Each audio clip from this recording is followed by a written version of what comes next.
Good evening, everyone. I hope you are doing well. I would like to welcome you to the part 3 of the New Haven alumni chapter of Delta Sigma Theta Sorority Incorporated's The Journey, Building and Sustaining Financial Freedom.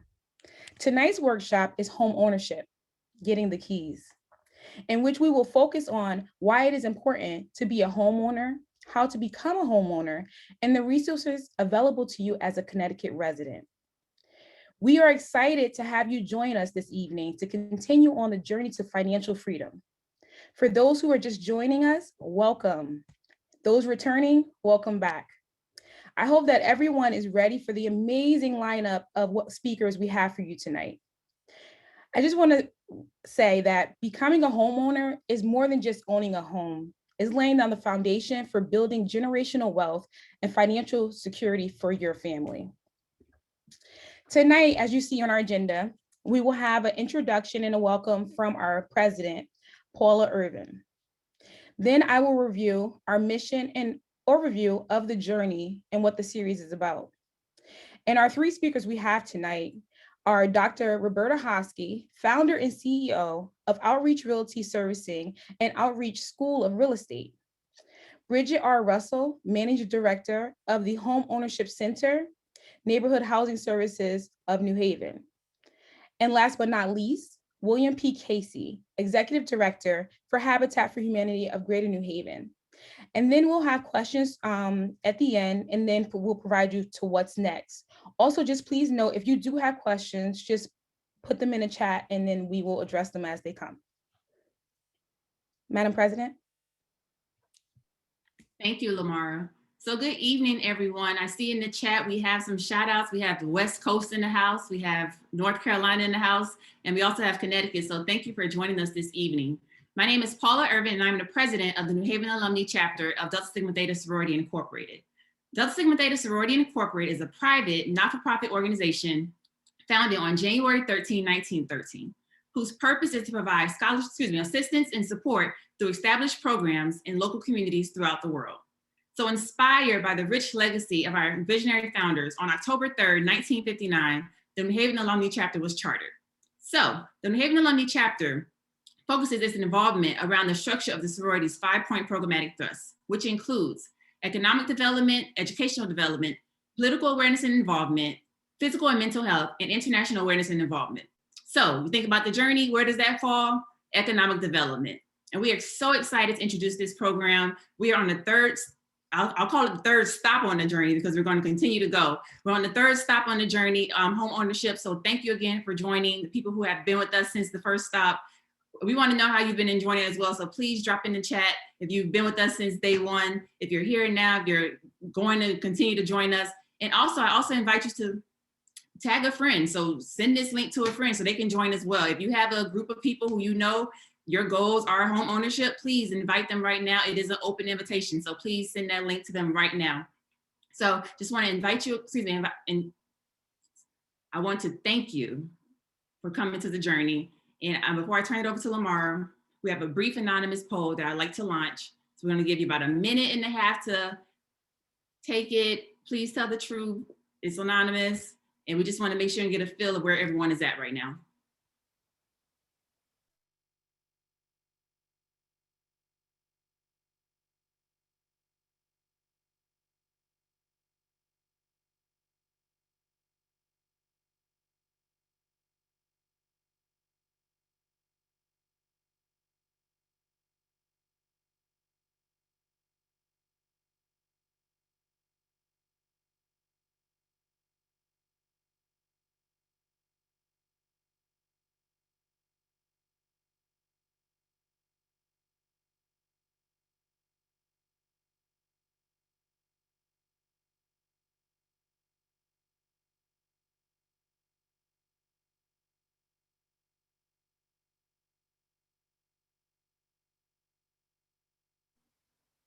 So we'll give about 20 more seconds. I see some answers rolling in.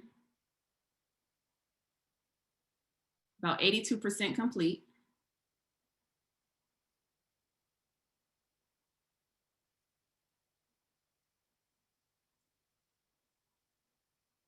We'll give about 10 more seconds. We have 3 individuals. locking in their answers. Almost to 100%. Two more people.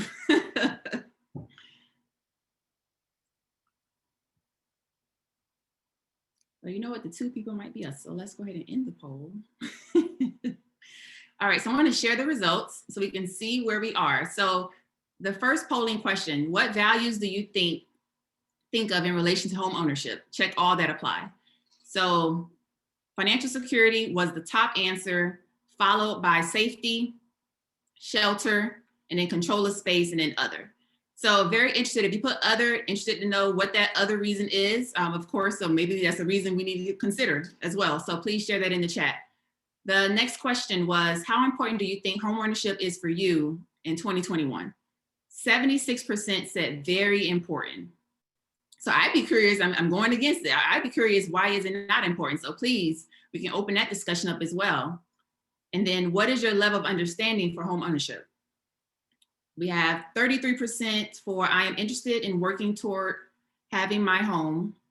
I already have my own home, so that was a tie, followed by I'm interested but don't know where to start. So good news is this is the best and the perfect starting ground. We have 3 different facilitators that are going to speak from all different kind of areas. So if you have any questions, we encourage you, please drop them in the chat. So I am going to turn this back over to Lamara. Thank you again for joining us this evening.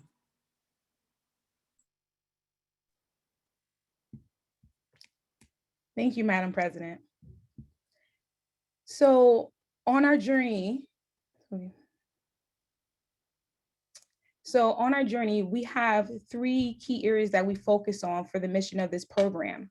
We look at empowerment, financial literacy, centralization, and advocacy, which is huge. So empowerment, what our goal is to empower you guys, empower our community members to confidently navigate their finances in a way that supports their overall well-being.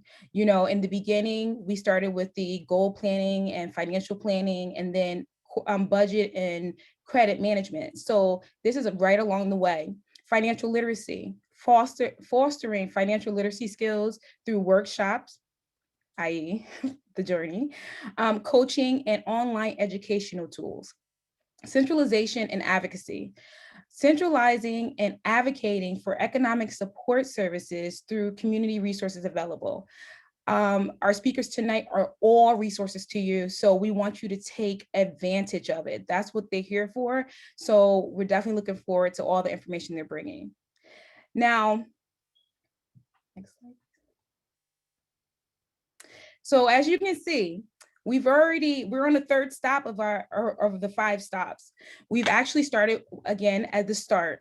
In January, we had goal planning, financial planning, and entrepreneurship. In February, we followed up with the roadmap, understanding where you are. So now this was the budget and debt management, where we talked about credit. And this actually, they all apply and they all layer on each other. So we're creating the foundation to the end. Now we're at the keys, home ownership.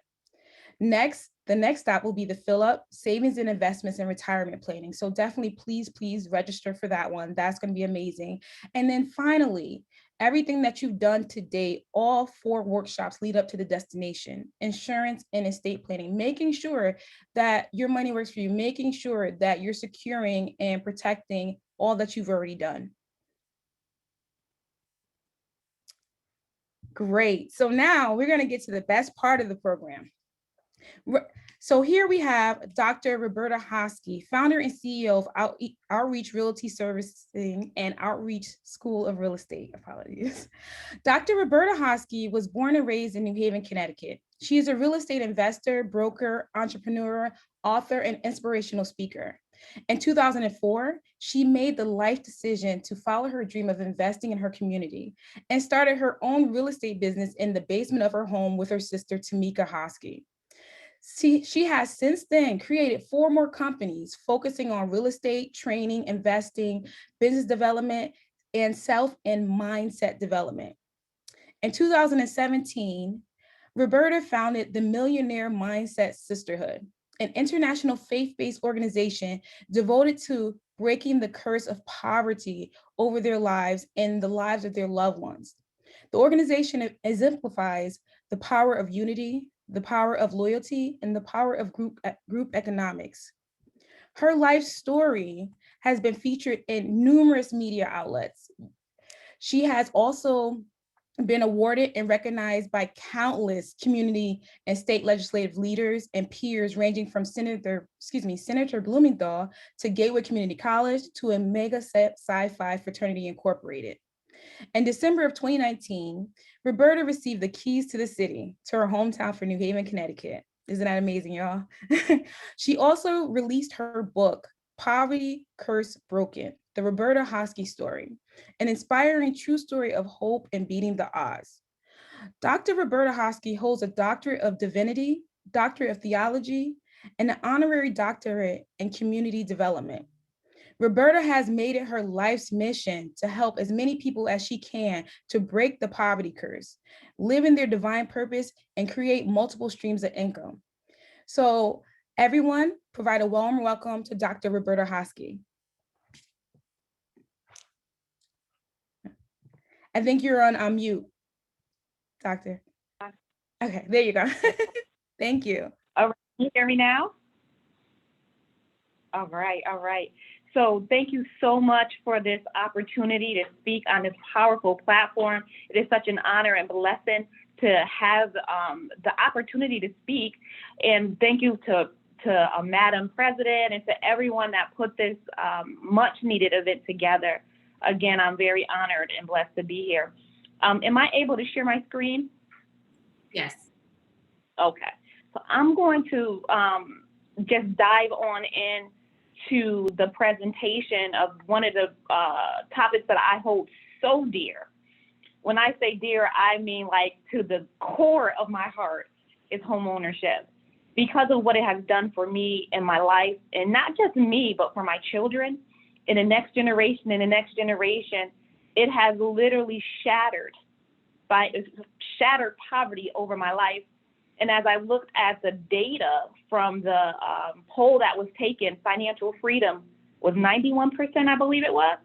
And that is so true.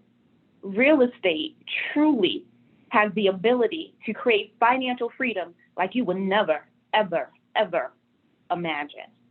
I'm going to talk a little bit about me, and then I'm going to go into my presentation. I'm going to share my screen. Let's see if I can share my screen. And I guess, Lamar, if you can let me know if you're able to see it.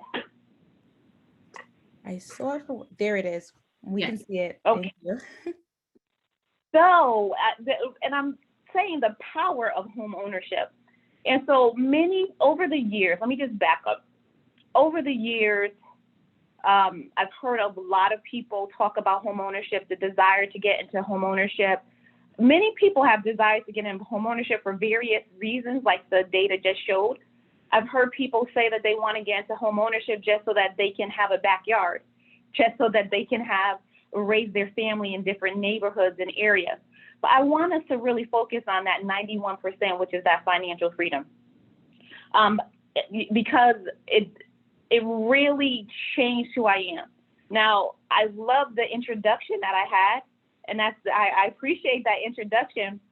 And these are some of the companies and some of the Roberta Hosky Enterprise brands that you see today. But let me just make it very clear, very crystal clear.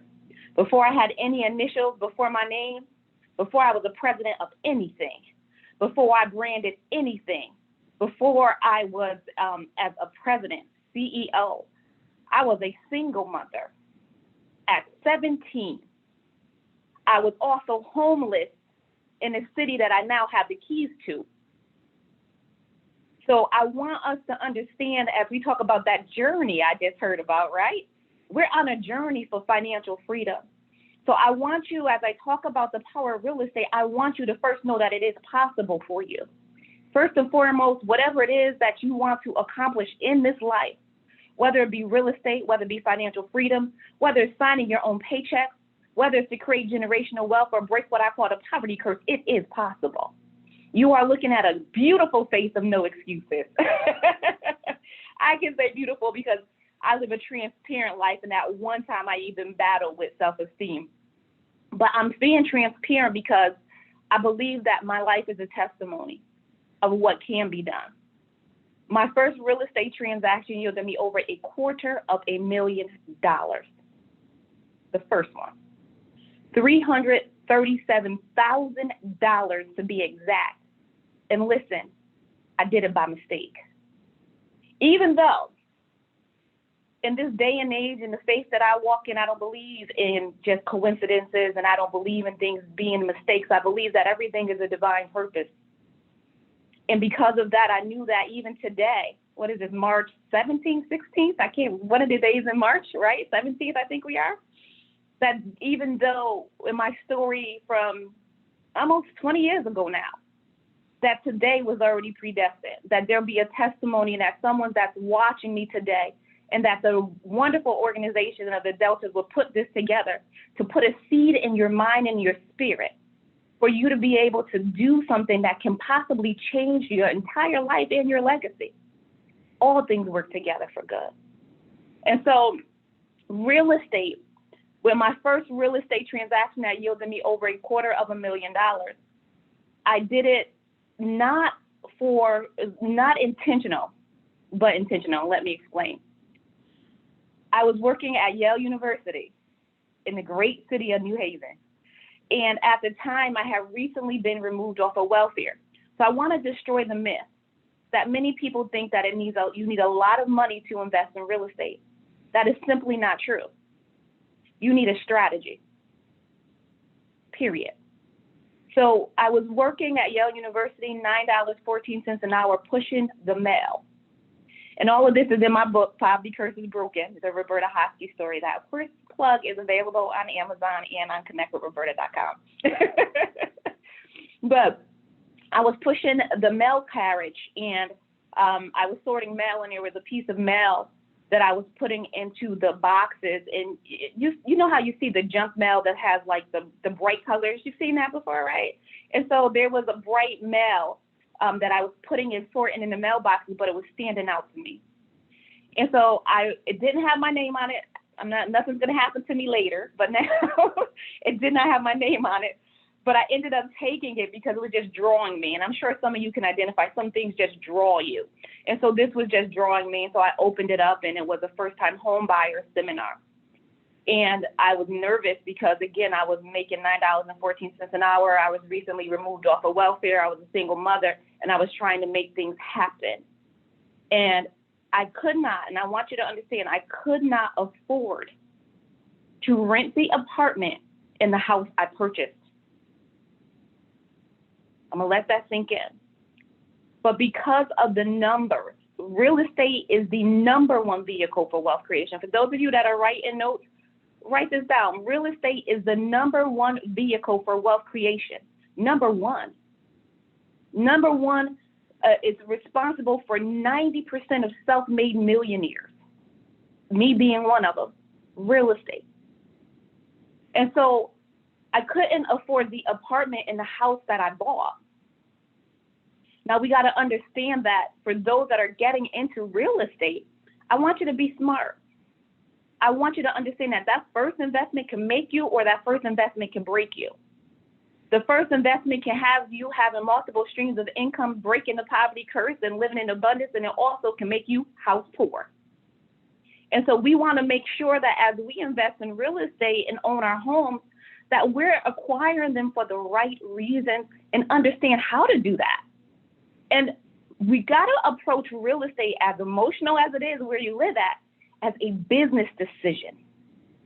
This is a business decision. It is the same thing as the same precautions that you would make as you're investing in a stock market. That's the mindset that I want us to have. And so, as I would not have been able to be approved for a single family house because my income was so low, I was able to be approved for a multi-family house.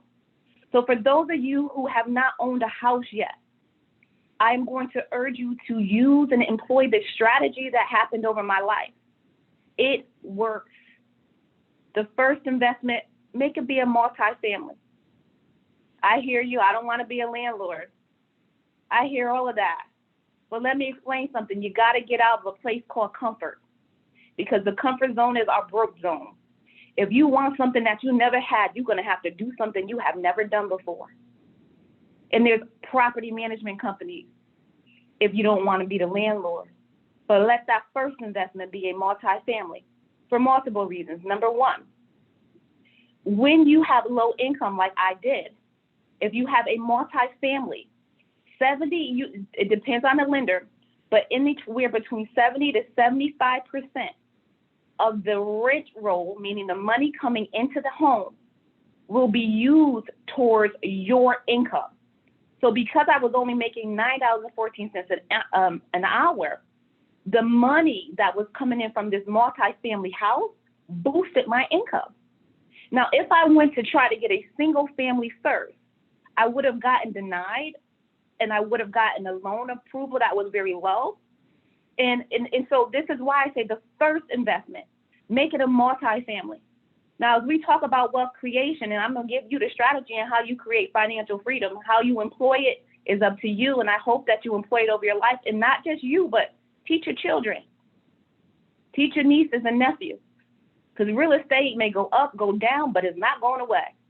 It has always been the number one vehicle for wealth creation. Even in the biblical days, wealth was defined in land. It's not going anywhere. And so, multifamily. As I forestated, I could not afford to rent the apartment that I bought the house in. So what ended up happening is a 4-family unit in New Haven, Connecticut on Norton Street, 283 Norton Street, my famous house that has been in the newspapers and media across the globe. This one house that changed my life. The mortgage was $1,100. And if you can write in the chat bar, if the chat bar is open, you could take a guess of what you think I rented out the 3rd floor unit for. The 3rd floor unit is a 3-bedroom, 1 bath. This is almost 20 years ago. See, I know I look 20. You don't have to tell me. But it was a long time ago, right? And so what do you think I rented it out for? Just do a 3-bedroom, 1 bath, 3rd floor apartment. And so here's the answer. I see them coming in. I'm seeing them coming in. They got 1,000, 1,200, as low as 850, because you said 20 years ago. 1,300. So I think between 850 and about 1,300, 1,500. Okay, good. Some more coming in, Lamar. What else we got? I see them. We got 1,100, 950, 800. Okay, and here's a roll call. Whoever said 700 is it. Well, how much? Well, 1,100? 11. Yes. Exactly. Lamar, that's 100. Yes, 1,100. So we're still talking about financial freedom. So my mortgage was 1,100. I rented the 3rd floor apartment out to a Section 8 recipient for what? 1,100. So I truly created affordable housing without having to get on a waiting list. Mm-hmm. We get it without having to ask for assistance. We get it without someone trying to say you made $1 too much. You get it? That's amazing. Financial freedom. And it did not stop there. As you see, I get passionate about, but this is my ministry. This is my lane right here. And so financial freedom. Not only did I create a way to pay my rent and my mortgage because I was a single mother, but it also created cash flow. There were 2 other units in there, a 2-bedroom and a 2-room efficiency. One was $900 for rent. Whoever was guessing 900, the other was $600 for rent. Combined, I have $1,500 cash flow coming in. And guess what? I didn't have to go to work for it because it created passive income for me. And so real estate is a wealth creation. It's a controllable asset, meaning that you have the ability to control the wealth to a certain extent because the market plays a role in home ownership. It creates passive income like I just explained. But one of the real powers of it is equity. The equation for equity is the difference between what you owe on the property and its debt service. And when you acquire your property, you should be looking for equity, not a backyard picket fence or a beautiful bathroom and a beautiful kitchen. And you know, ladies, we will be the first to say I fell in love with that kitchen. But if that house is not producing equity, we are making a business decision because it's about financial freedom. Equity is the difference between the value of the house and the debt service of the house equals equity, which is equivalent to having money in the bank. So I purchased this property at $88,000. When I found out what the equity was, it was worth over $300,000. Very similar, let me throw this plug in, very similar to the real estate market right now. That's amazing. Generational wealth is another reason why we need to have homeownership, because we have to understand that I believe that we're no good, it may be good in setting yourself up, but it's better to set up the next generation. Generational wealth. This is where you can leave an inheritance, where we hope to all be here forever, but a good man leaves an inheritance. Generational wealth. It also is a way that if your children, you have college funds. I've coached clients to use real estate to pay for college because I don't think our children even need to know who Sally Mae is. They don't even need to know that. Mm-hmm.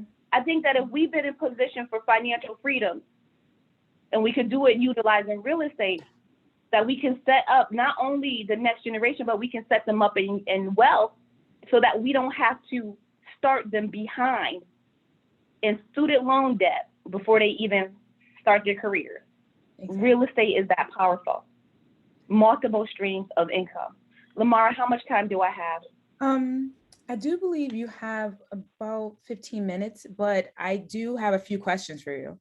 So there was Absolutely. one. Your first home, were you living in the other unit? They mentioned that house hacking has become very popular. In your first home, were you living in the house with the tenant? I lived on the second floor. Okay. So it was 4 units. The third floor I rented out. I lived on the second floor rent free, and then there's 2 units on the first floor. Amazing. Okay, so then we have one that says, I am renting a big, beautiful home right now. I don't know if I can go back to having someone living over me or under me. Is it possible to apply for a single family and a multifamily at the same time? They're going to look at your DTI. DTI is debt to income, and usually if you're going to have to buy one at a time, and if you buy a single family first, you are going to pay 20% for your investment. That is not the strategy. This is not an emotional, as I first stated, this has to be a business decision. Mm-hmm. And just because you buy a multifamily first does not mean you have to stay there. You don't have to stay there. It's a stepping stone. Sometimes we have to slow down and speed up. Agreed. That necessary sacrifice, just for comfort. What would you say? Comfort zone is the broke zone. So okay, I think. Okay, here's another question. You had a lot coming in for you. How were you able to purchase a house so low and then turn into such a high equity? Was it just the market price at the time? Yeah, so like I said, I purchased it for $88,000 and the market appreciated to over $300,000. And so the equity, the difference between what I owe on a property and the equity and the value created equity. So when I was able to sell that property, I was able to cash out.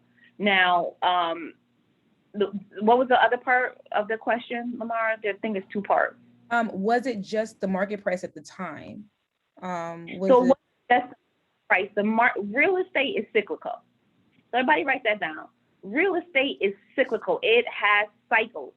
I'm doing a webinar on tomorrow about the COVID market, the new emerging real estate COVID market. So Lamar, I'll give you the information if you want to share it with the viewers. I'm doing a Zoom on how to capitalize on this new emerging real estate market, because COVID created a lucrative real estate market that is similar to the market of which I made that first $250,000. So cycles. It's up, it's down, but you got to know how to read those cycles. So it was a combination. Understood. Okay, so I will share that information with everyone because I'll probably be on that call myself. Um, and if your income was so low, how was it possible to purchase a multifamily home? Yep, I just shared that as well. Mhm. Because it was a multifamily home, they used 75% of my of the income that the house was bringing in and added it to my income. But if I bought a single family first, that wouldn't have happened. This is why I'm saying multifamily first, make that sacrifice. So basically, the rent that the tenant was paying was counting, it was additional income that boosted her AGI, or her amount of income that she was claiming in order to get the approval, correct? Correct. Okay. Okay, great. One more question. Can I purchase a multifamily, continue to pay rent where I'm at right now, and then after 1 to 2 years, apply for a single family? I'm assuming the rent I would get from my tenants would cover the rent, my rent, and increase my debt to income ratio. Is that correct? Let me make sure I'm understanding. You're saying you want to buy a multifamily, not move into it, but rent it all out. And then what's the last part? And then apply for a single family. And then purchase a single family. So theoretically, yes, you can do that. Is that the best strategy? Probably not, if you're not living there. Reason being is that you're not living there is going to be used as an investment, and you will have to pay 20%. The guidelines say you can buy a FHA, first-time home buyer, be as a first-time home buyer, property, multifamily property, up to 4 units, where you only have to put 3.5% down versus 20% down as an investment. So on a $100,000, just so we understand, there's a difference between putting down $3,500 and $20,000. This is about financial freedom. So it's not just about the money that's creating, it's about the money that you save. Exactly. I definitely agree with that. And just to, kind of piggyback off of that, later we'll have Bridget talk about kind of like with a lot of the first time home buyer programs or opportunities or grants or free money out there. I believe they require you to live in the home.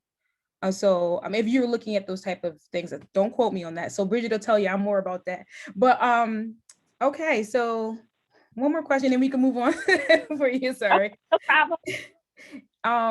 Is a hot topic. Is it doable to Yes. invest in a multifamily out of state? I live in Cali, but I feel more comfortable investing in a cheaper market like down south. I'm with you on that one.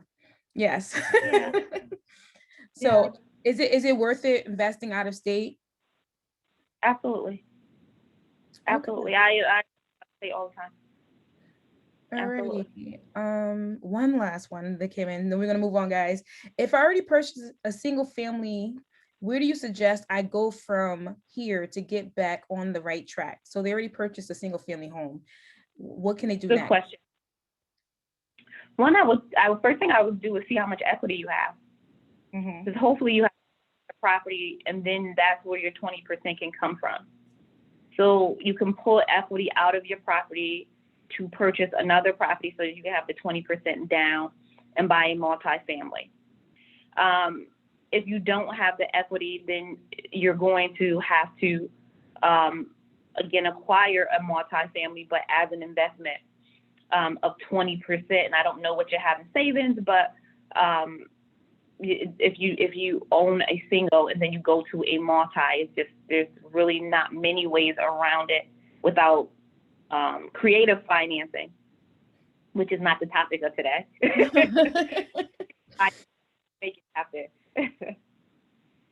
Okay, yeah. So do you have time for more questions, or did you want to move on to do you have any other topics you wanted to cover? It's a platform. I just probably need about maybe 7. How many more minutes I have left?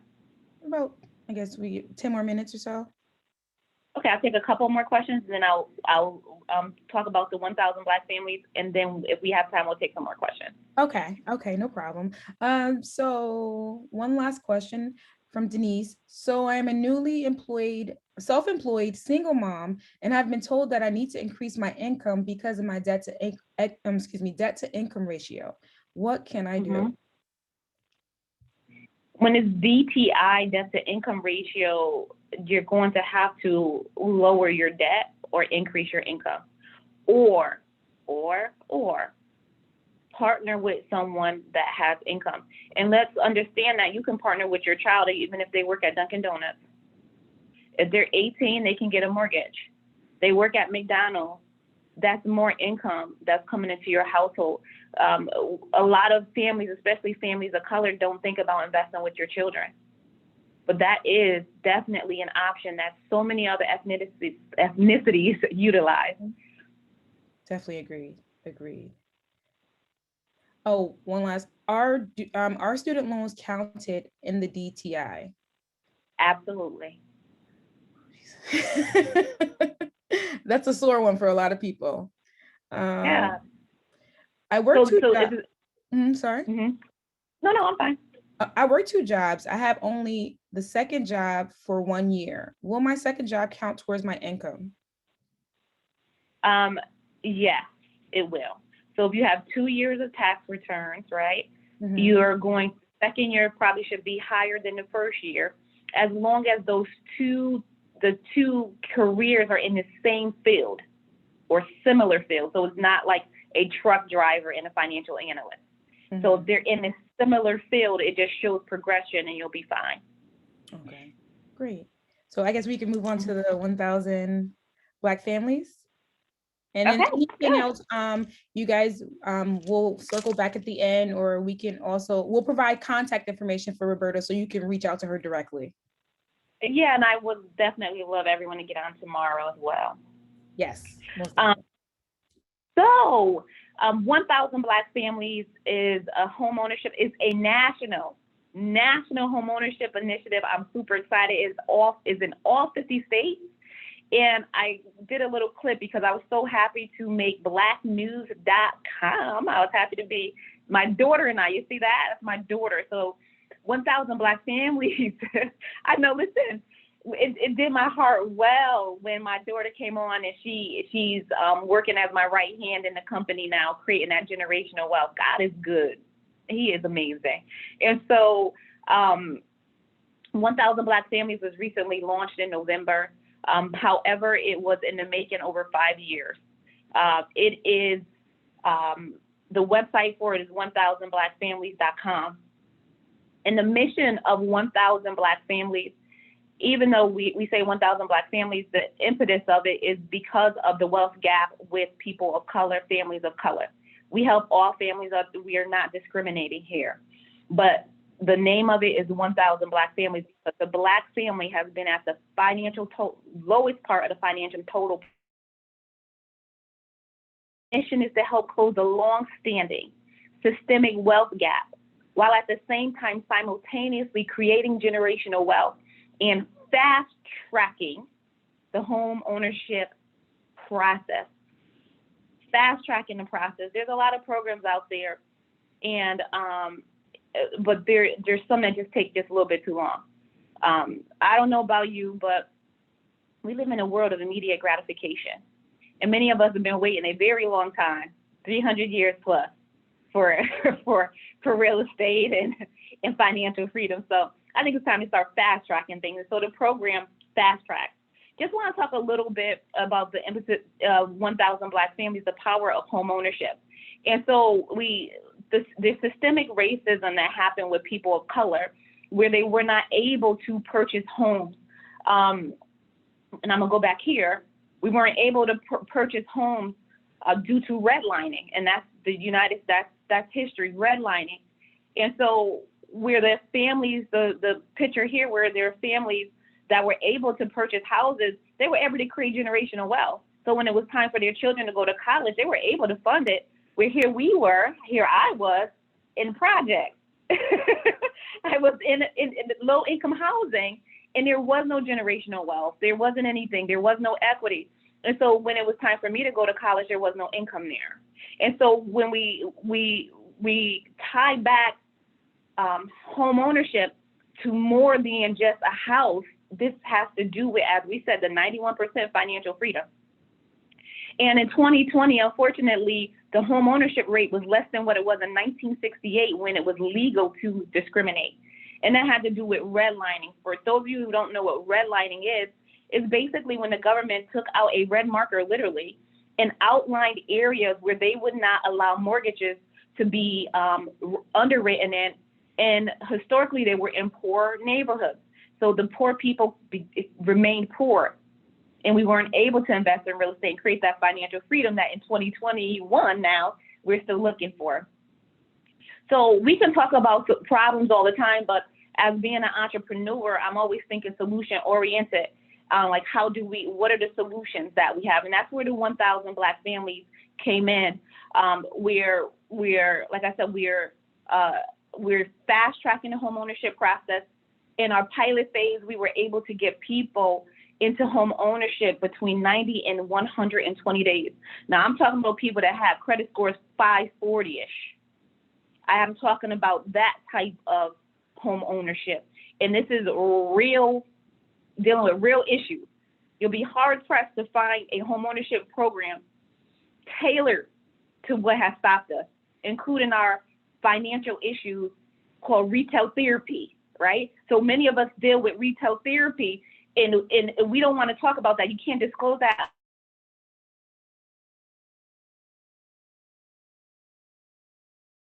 So we deal with those things as well.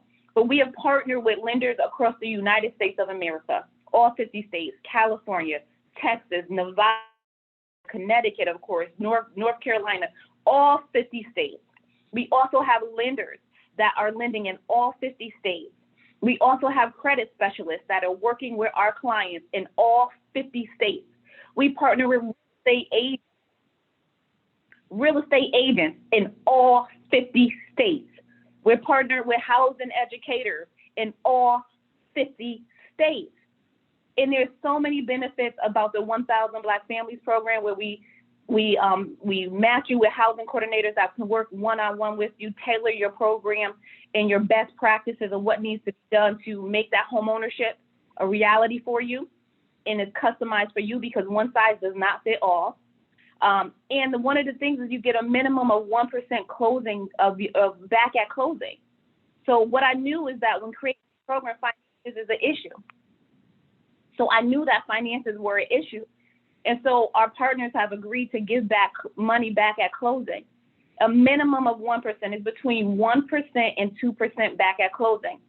If you follow me on social media, I recently had a closing of the Hinton family. And the Hinton family got 2% back on their closing of a house that's over $300,000. So this program, we ended up paying over $7,000 to help them close on their house. When to start this program, it's only $179. So look at that, $179, and we will give them over $7,000 back at closing. And we fast tracked them, and they were able to buy a house under 120 days.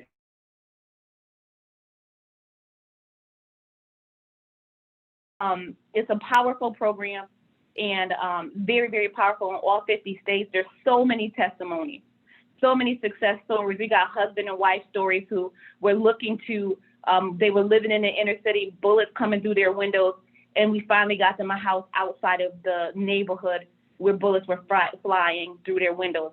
If you look in the middle, that picture right there says it all. You don't even have to have a caption, but no, she's a single mom.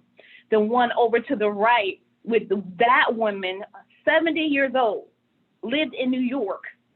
And when I tell you, lived in New York, tried so many programs, and all she wanted was to have a backyard one day in her life. So I get emotional sometimes. Yeah. Because this stuff right here, it's touching.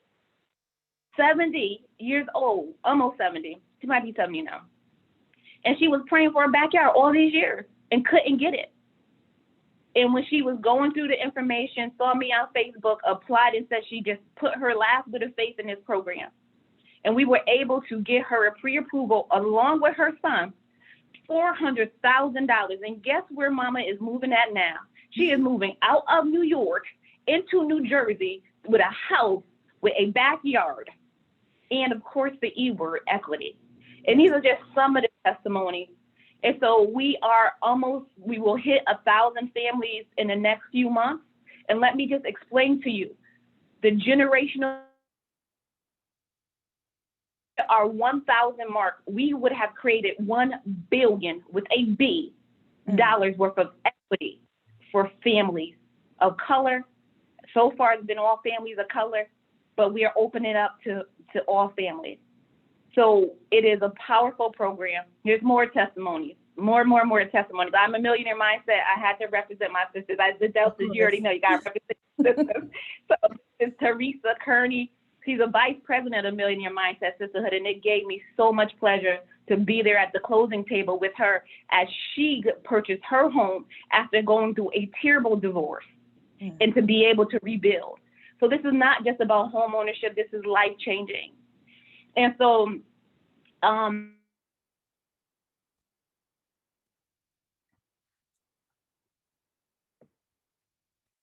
Did we lose sound?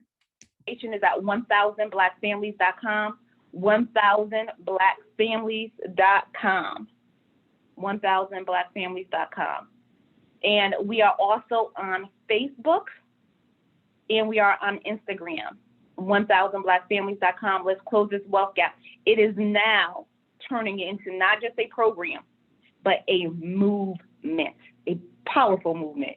And so tomorrow I'm on a webinar. The Zoom ID with no password is 571-532-7713. 571-532-7713. And Lamara, I will still email you the flyer, but it is also on my media. Okay? And at what time does the seminar begin? Great, 7 p.m. Eastern. So you guys hear the Zoom tomorrow, and that actually tomorrow is going to be for the new emerging COVID real estate market. COVID, and it's a wonderful, powerful market that this horrific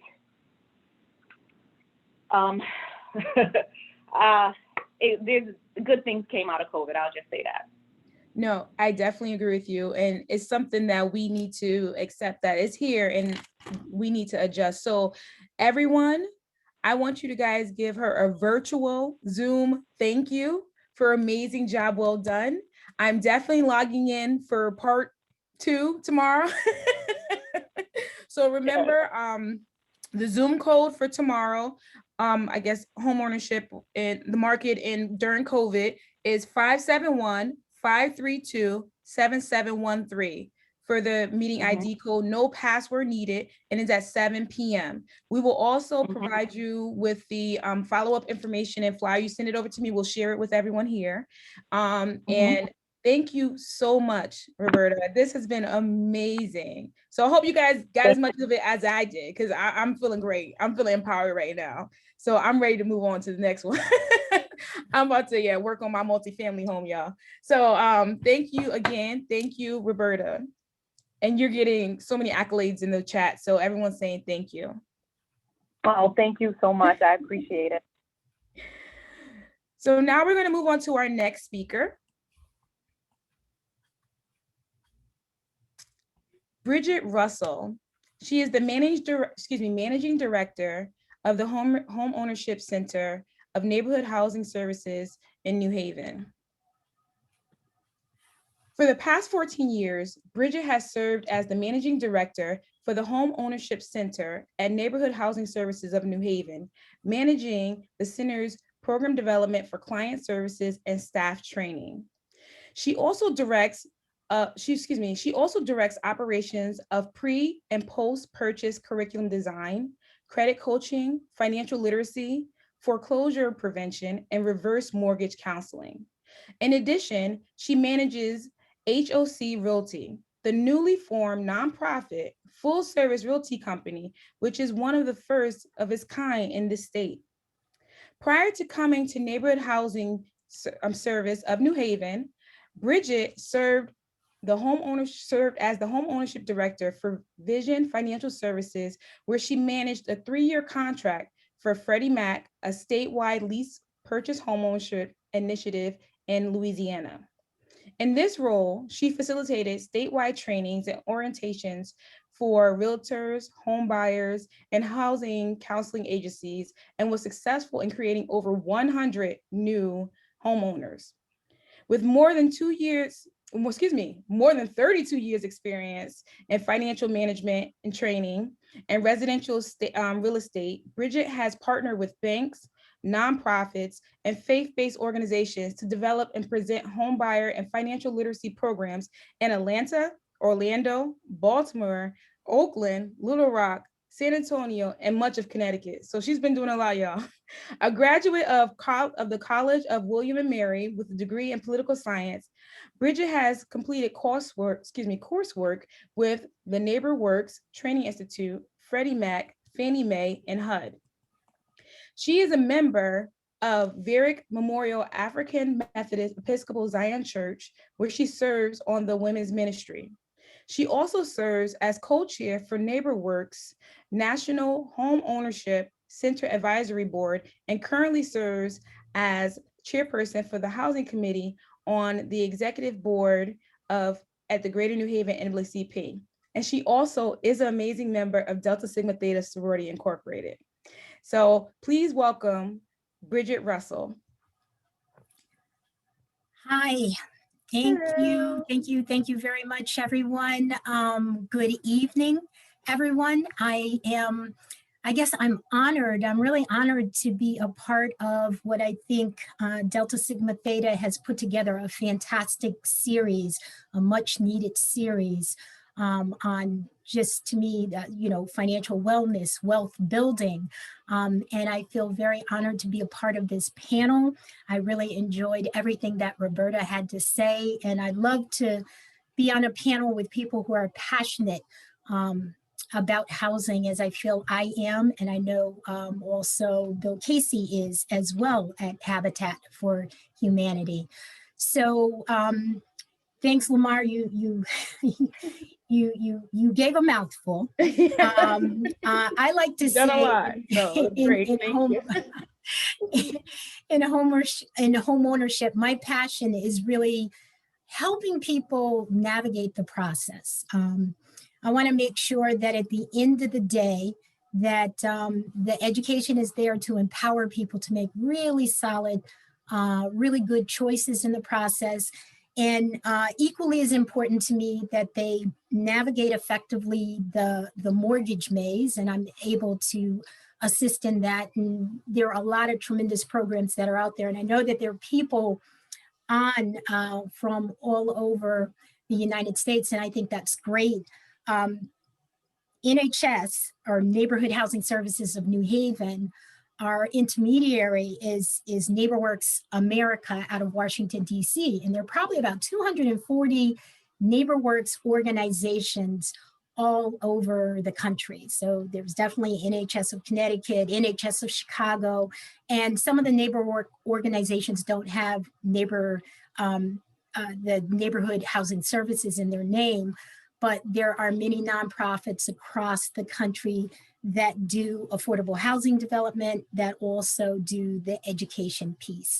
So what I'd love to do is, I'm assuming I can share my screen at this point. Yes. And let me just get this up.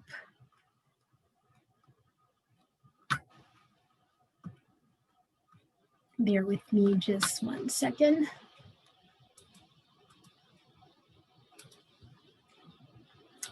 Okay, so, gosh, so much to talk about. And Roberta, you made so many great points, and there might be a couple of points that I'm gonna piggyback on, but just talking a little bit about neighborhood housing services, the education component.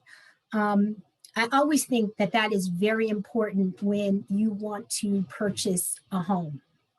And the education component, so if you're home buyer education, you want to be that first time home owner. And once again, I said, there's a lot that you have to navigate, just understanding the roles of all the key players in the real estate process. Everybody from the home inspector to the realtor, to the real estate attorney, some people you won't see, like the appraiser, but really understanding their roles, understanding the questions that you should be asking. I always like to tell people, it's like you're putting together a team and you're the captain. You're choosing these different team members, and you really need to know the questions that you should be asking, because it should be an interview process. So, part of what we do is the home buyer education, getting people prepared for the process. And Roberta talked a lot about buying multifamilies, becoming a landlord. So if you're going to become a landlord, you need to take some sort of class where you get the landlord basics, because depending on where you are, if you're buying in Connecticut, you should be familiar with the fact that Connecticut is a tenant's right state. And what does that mean? You need to understand your role and your obligations as a landlord. I mean, simple things. If I'm renting to somebody who's 62 years of age, I cannot ask that person for a month and a half for security, or 2 months for security, because for someone 62 years or older, it's only 1 month of security that you can ask for. So just some of the basics. Home maintenance 101. A lot of times to get people into that class, you're so focused on that house, getting that house, that, thinking about the repairs and maintenance of that house is kind of secondary. So a lot of times I say it's really good for people to take it after they've become a homeowner. But you're talking about, your seasonal repairs that you're going to be looking to do in your house. Money management boot camp, once again, just getting your fiscal house in order. I'm always telling people that you need to do your best to get ahead of the lender. And so not just the education component, I like to always say, we meet you wherever you are in the homeownership process. So if you're at the very beginning, some people come to us and they just need the class. Their credit is excellent. They're already working with a lender. They have an excellent mortgage product. They have a house.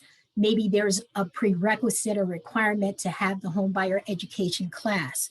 And guys, if you're going to take advantage of down payment and closing cost assistance, you're going to have the education component as well. And that's probably anywhere in the country that you're going to find this. And we're going to talk about some down payment and closing cost programs that are specific to Connecticut, but these programs can be found in most states. And we'll talk a little bit more about that when I get there. But some people come to us, and remember I said we meet you wherever you are, and they might not be to that point where they're ready to go to the lender. So sometimes people need a little bit of credit coaching or budget coaching. And budgeting is so key and so important to me. And I always want you guys to remember this. Because you go to the lender a lot of times, and the first question you're asking is, how much can I afford? But really, you are the person who should be answering that question. You should be looking at your budget. The lender is going to look at your gross. How many of you guys take home gross? I bet not any. So the lender is going to qualify you based on your gross. They're going to look at your credit profile. They're going to see, what do you pay every month on your car payment? What do you pay every month on your student loan payment? And they're going to take those debts, and that's what they're going to count as your total indebtedness, excluding the mortgage payment. So because you don't take home gross, because let's be really honest, you have more that you're paying every month than what appears on a credit report. So that's one of the reasons why you really want to take a good look at that budget, because at the end of the day, guys, it is not about being house poor. And I think Roberta talked about that. You really want to get something that's within what you can successfully continue to pay for. Because guess what? You're not just going to be paying a mortgage. You guys, you have your other expenses on your budget, your extracurricular activities. I know people like to go on vacation from time to time. You'll have a maintenance budget because you're thinking about upcoming repairs on your house, and you do not want to live month to month simply trying to make a mortgage payment. So, part of meeting you where you are on your journey is really helping you navigate the mortgage maze. There are some awesome, awesome programs out there that are offered by some of the lenders. And I want people to know those different mortgage products. And I think sometimes you'll get steered to certain mortgage products if you're not aware of some of the choices you have out there. So, and that even goes back to credit. One of the reasons why I do talk about, credit, because credit is important. The great thing about credit, and I'm going to ask you guys a question right now, if you could put in chat, what is an awesome credit score to you? What do you guys think an awesome credit score is? Just put the number in, let me know what you think is awesome. Because we're getting 800. I'm sorry. Okay, go ahead. Bring it up. 800 and above, 850, 950. Is there a 950? That might be off the scale. I mean, hey, perfect, right? 750, 800, anything above 700. Okay. And that is awesome. And it's great to have awesome credit. Why is it great to have awesome credit? Because you're going to pay the lowest interest rates when we talk about consumer debt. But the great thing about mortgages, the great thing about being a first-time home buyer is you don't have to have awesome credit to get an awesome mortgage. Very low interest rate. And every state has this, but every state has a housing finance authority. In Connecticut, we have the Connecticut Housing Finance Authority. And, the rates that they have for first-time home buyers right now are 2.875 and 2.62, depending on if you're buying in a targeted city, and sometimes a quarter of a point lower, depending on if you happen to be a policeman, fireman, or firewoman, policewoman. So, I mean, there are excellent products out there, and I love it when people are positioned where they actually have choices. And then, not to exclude my good old solving the down payment dilemma. Guys, to me, there is nothing more disappointing to me than when people leave money on the table. And what do I mean by that? This is money that you could have qualified for. This is money that you met the qualifying guidelines, but because you didn't research, because you didn't try and find out what these programs are, then you ended up using some of your funds that you could have taken home from closing, and that could have been, your little cushion money for your mortgage payment, or that could have been, savings, or that could have gone into some future repair item that you wanted to do at the house. So anyway, that's a little bit of what happens when someone wants to engage with us and they say, you know what, I need some counseling on top of the education, and I need help in getting my credit together, put it on an action plan so that I can make inroads in bringing my credit score up to where I can qualify for a number of the great programs that are out there. I want to go back to the Fair Housing Act of 1968 because it was so important. And that basically, it was legislation that prevented, discrimination in the rental, the sale, or the financing of housing, which, like Roberta said, went on all the time. I mean, in the real estate market, there was a lot of steering. I always equate that to the steering wheel in the car, where maybe the agent is not showing me properties over here that are in my price range because they have decided that maybe I'm not comfortable in that area. So all of that occurred, and the redlining, where the banks would come in to whole neighborhoods and just take a red pen and say, we are doing no lending, in this 50 block radius. So yes, all of these things. And who was really impacted by this?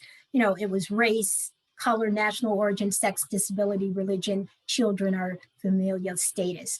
And the reason why I really wanted to go back to the Fair Housing Act of 1968 is because, just prior to the pandemic, it probably was a summer prior to the pandemic, I was at one of the NeighborWorks convenings in the Northeast of different homeownership center managers and directors. And we were getting a lot of information from the Urban Institute out of Washington, D.C., from their policy, their housing policy division. And we were looking at some scary homeownership trends. I mean, so for the first time since Fair Housing Act of 1968, wow, so we have a dip in Black home ownership, so 9% less in home ownership when we look at ages 45 through 64. That's pretty significant and pretty scary. And so, Roberta talked about this, and we have to keep talking about this. This gap in Black and white home ownership is just, it's gaining. It's 30%.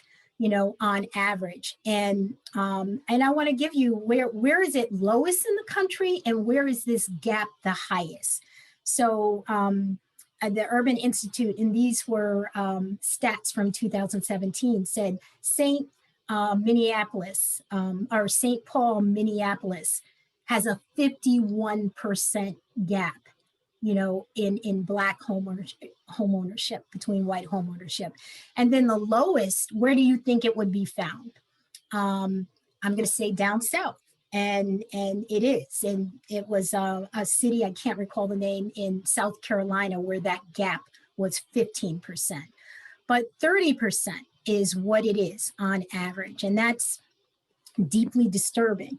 And they were talking about this changing landscape of homeownership, looking at 73 million millennials and saying that homeownership was down 8% from baby boomers at that exact same age. So we're talking about 3.4 million in homeowners that were kind of lost.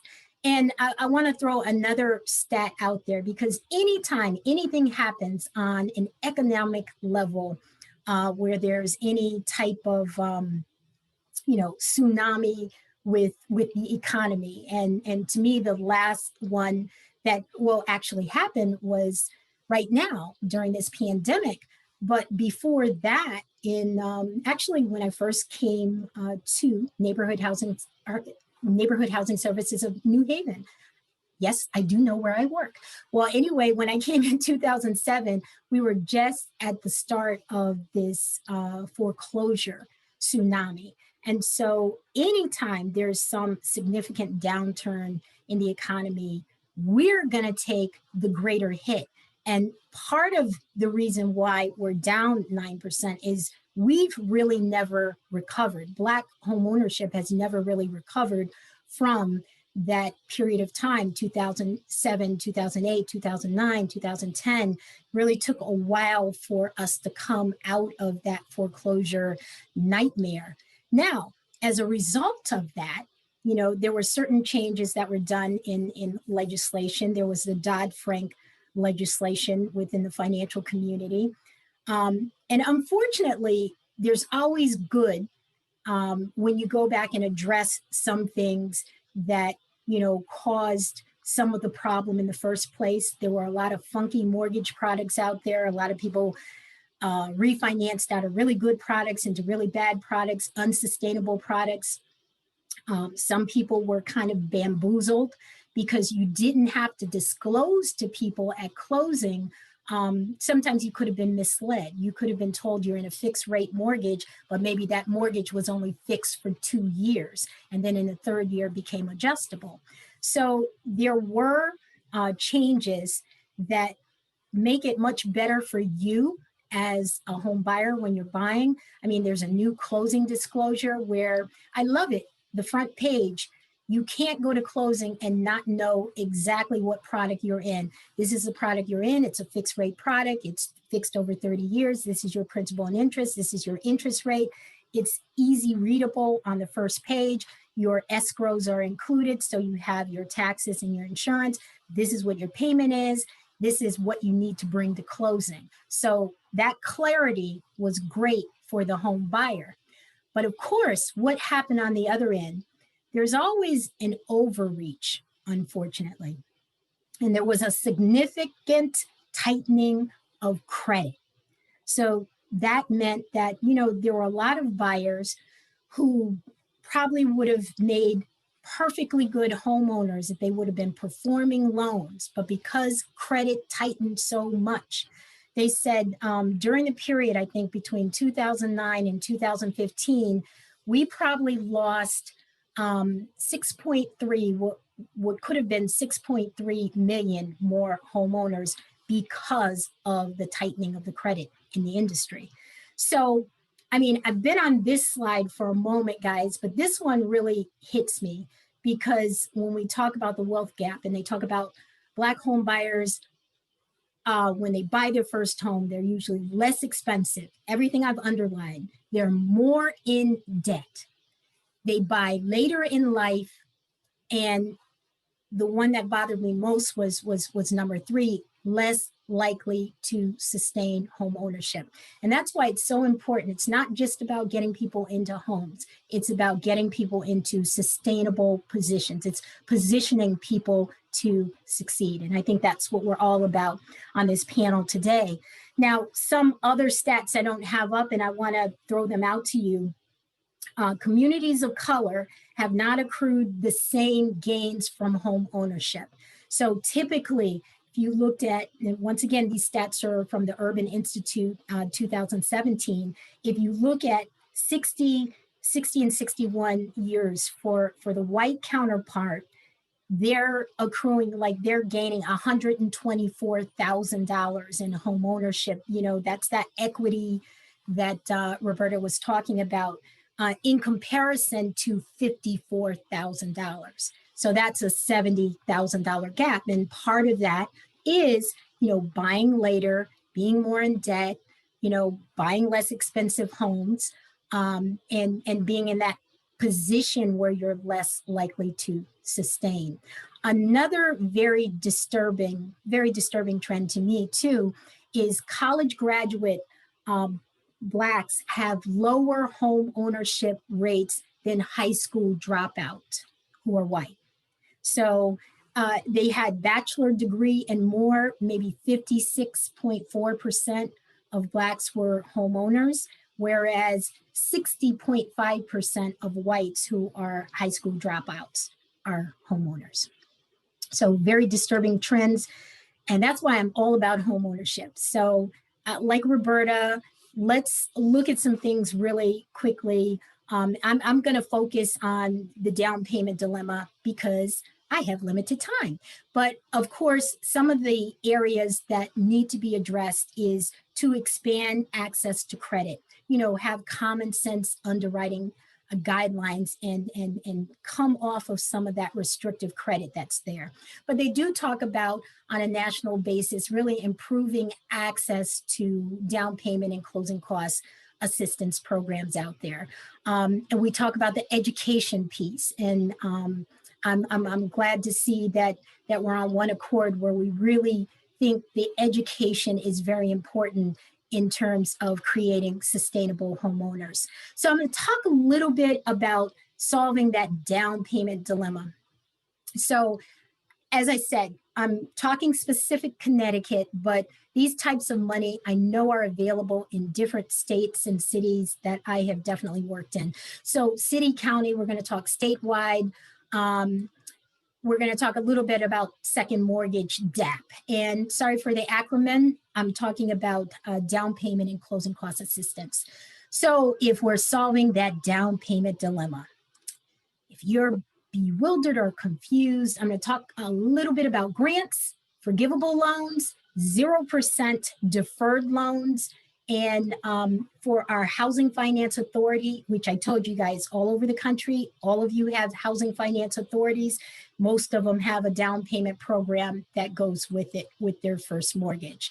So when we talk about grants, we're going to talk a little bit about free money. Is it really free?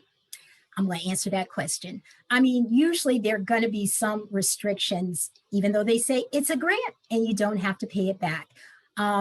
For those who in this area work for Yale University, I know they have a grant program, and one of their restrictions is naturally that you have to buy in New Haven. And I think they have certain areas within New Haven that you can buy. A lot of times I tell people, ask their employers. You might, make a very good suggestion to your employer, and maybe they'll start some little grant program or a forgivable loan program for their employees. That's another perk for working there and maybe retaining some of their folks. So forgivable loans. Now, this is my second favorite type of money. My first is grant. My second is forgivable. Why? Because a forgivable loan is a deferred loan. So it starts off as a loan. It's recorded in the books as a lien against the property. You don't have to make any payments on a deferred loan.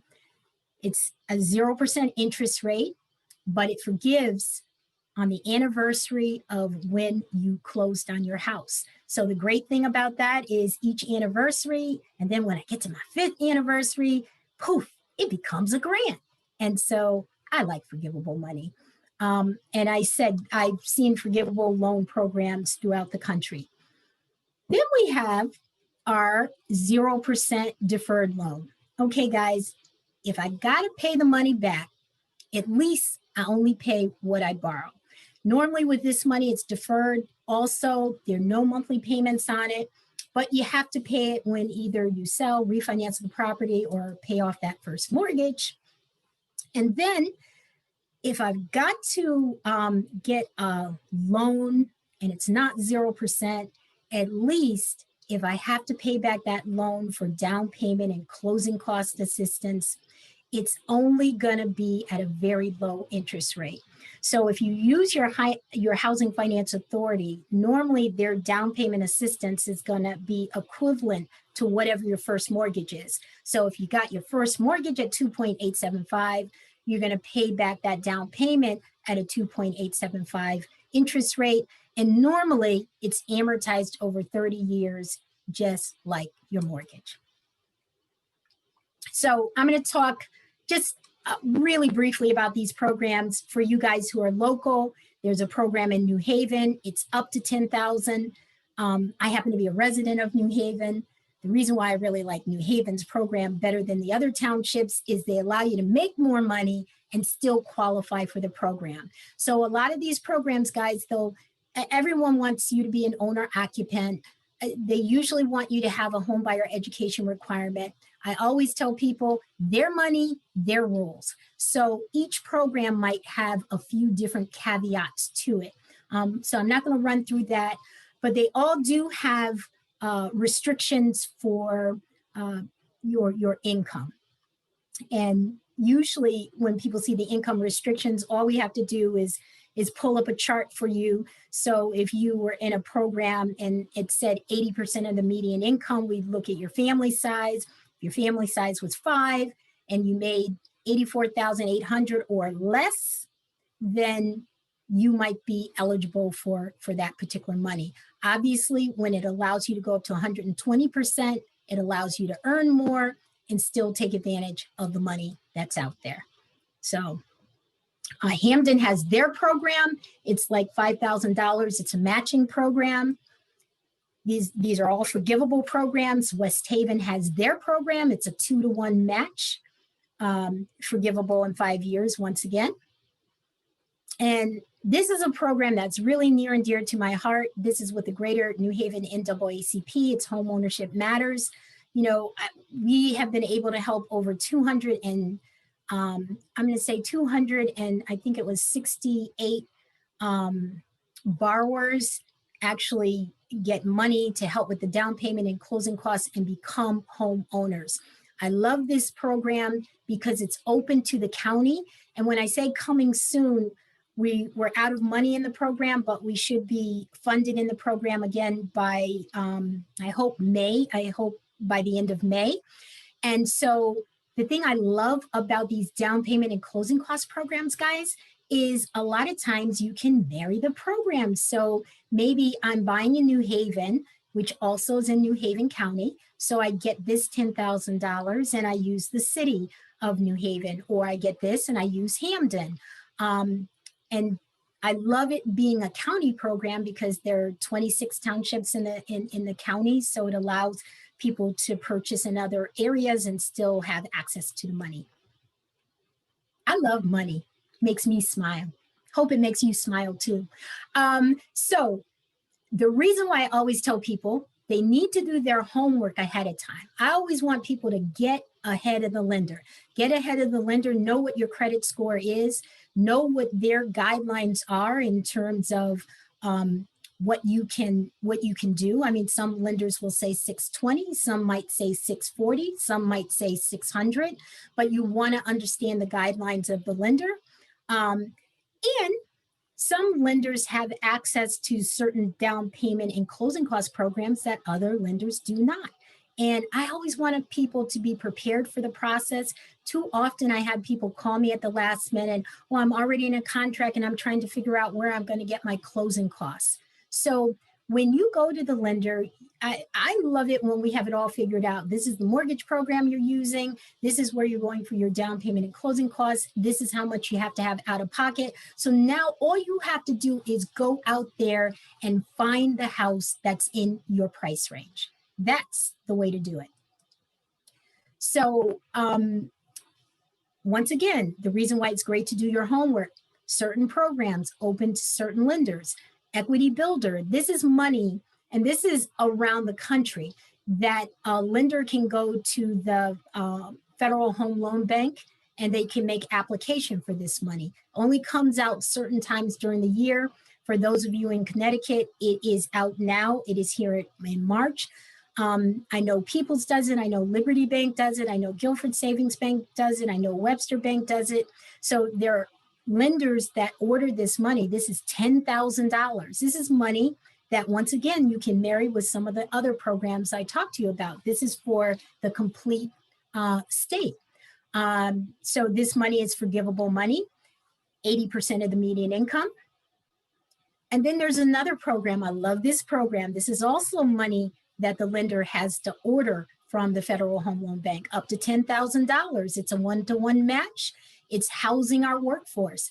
Once again, you can make more money and still get this money. So I can earn up to 120% of the median income, which, as I said, it allows me to still earn more and still qualify for some of these great programs that are out there. Now, the very last program I'm going to talk to you about is the 0% kind of deferred mortgage. So that's the money that you're gonna pay it back. You're going to pay it back when you sell, refinance, or if you pay off your first, or when you pay off your first mortgage, not if. And so this loan is, like I said, it sits out there. You can pay on it. It's up to $20,000. It's like a live where you work. So if I'm going to buy in Hampden, I work in Hampden. If I'm going to buy in West Haven, I work in West Haven. Another program, now this Bank of America program is throughout the country because they had a huge multi-billion-dollar program that they're doing throughout the country, which I think they just extended to 2023. So you'd have to go to Bank of America to get your first mortgage. But the thing I like about this particular program is a lot of times second-time home buyers tell me, can I get down payment and closing cost assistance? And I'm going to say most programs are geared toward first-time home buyers.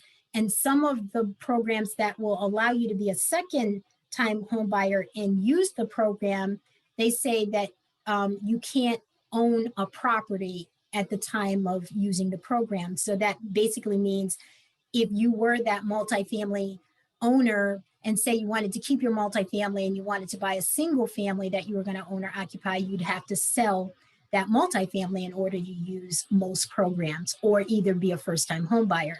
Bank of America, with their grant money, you can be a second-time home buyer, third-time home buyer. They're just looking for what income you make and where you're going to purchase the property. So for this particular program, they give you a grant of 3%. So if you're buying a house for $200,000, that's $6,000. And if you're closing on that house, they're also giving you up to $7,500 to close. And that program is definitely around the country. So the last thing I just wanted to point out, there are a lot of CRA products, Community Reinvestment Act products that lenders have to have. And these products are low down payment products. Some of them don't have mortgage insurance. And in case you guys don't know what mortgage insurance is, that's insurance that protects the lender in case you default. Some of you may have heard sometimes that you have to put down 20% so that the lender sees you as less risky and you don't have to pay that private mortgage insurance. They actually put it in your mortgage, so you're paying for that insurance. But there are programs out there where you can put down 3%, sometimes 1%, and not have private mortgage insurance. I always tell people you research not, you ask not, and sometimes you miss out on things. So People's has People's Affordable Mortgage. Bank of America has their affordable mortgage solutions. Webster has Hope. Key has Community. Chase has Dreammaker. Liberty has Good Neighbor. Whatever their tagline or their catchy title for their CRA programs are, they're out there. So at the end of the day, for me, it's really about positioning people so that they're going to be in a place to succeed and be sustainable, because you can't build that generational wealth if you're not able to sustain what you're purchasing. So thank you, guys. Thank you, Bridget. This is amazing, amazing information. I do have one question, and then we can move forward because I know we're coming down to the wire. Someone mentioned that they went through a home buyer education course with New Haven, but they would like to purchase a home in Hamden. Should they continue with the program in New Haven or seek other resources from Hamden? So New Haven is just the name in the business title. We work with people from all over the state. Okay, great. Yeah, so these resources are people all over the state. So I do have a little plug. I actually participated in the virtual home buyer course this past Monday and Tuesday, and I definitely speak for it. And I think that everyone should sign up. Even if you're at different stages or you're already a homeowner, it's great information to learn. Bridget actually is one of the moderators, but a lot of great information, and they help you through the process with anything that you have. So they provide information from the beginning, from your credit all the way to closing, inspections, even having a lawyer. So this is very important information to have. I think, let me see, do we have, are there any resources for current homeowners to maintain your home? So great question. And yes, there are resources. And actually, I'll shoot you a flyer if you can give to people. There's this great program that we have in one of our divisions called I Heart My Home. I love it because it's free of charge. And I call one of the consultants that works on this program the House Whisperer. He's really going to sit down with you and hear what your concerns are and connect you. And not just connect you with some of the state programs that are out there, some resources that might be free, some very low interest rate, but actually help people apply for the different programs to help with energy efficiency updates, really depending on what that person is what their goals are with their home. That's amazing. Y'all hear that? The House Whisperer. So that's pretty serious. So we will also provide all this information to you. We'll send it out to you. But I see a question from Madam President. But actually, this is another plug. So actually, 3 years ago, I went through these programs. I did the home buyers one, and also just to give kudos to even the home maintaining piece of it, just learning how to handle different things, because when you do get a home, it's all overwhelming. You don't know where to start, what to do. So even there was a lawn program, I remember, how to make sure your lawn is kept up, just all kind of things. And the great thing about it is all free. So looking forward to sharing additional information. I know Bridget will share pretty much all the programs that you all have, right? And then we can just push it out to you all. So anything from buying a home to maintaining it, this is definitely needed. And thank you. Stop shop. Stop shop, exactly. Thank you, Bridget, so much. So We will share all the information, but we're going to move on to our last but not least guest speaker, Bill Casey. So we have a little history here. Not well, I guess we'll wait.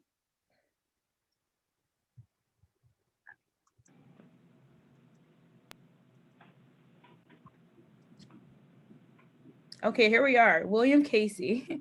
He's the executive director for Habitat for Humanity of Greater New Haven.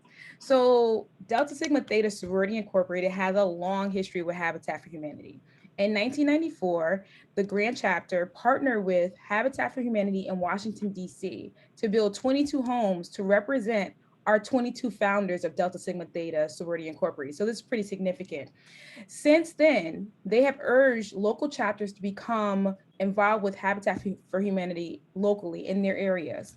25 years ago, during Women's History Month, during March, the New Haven Alumni chapter participated in its first build at actually 425 New Hall Street.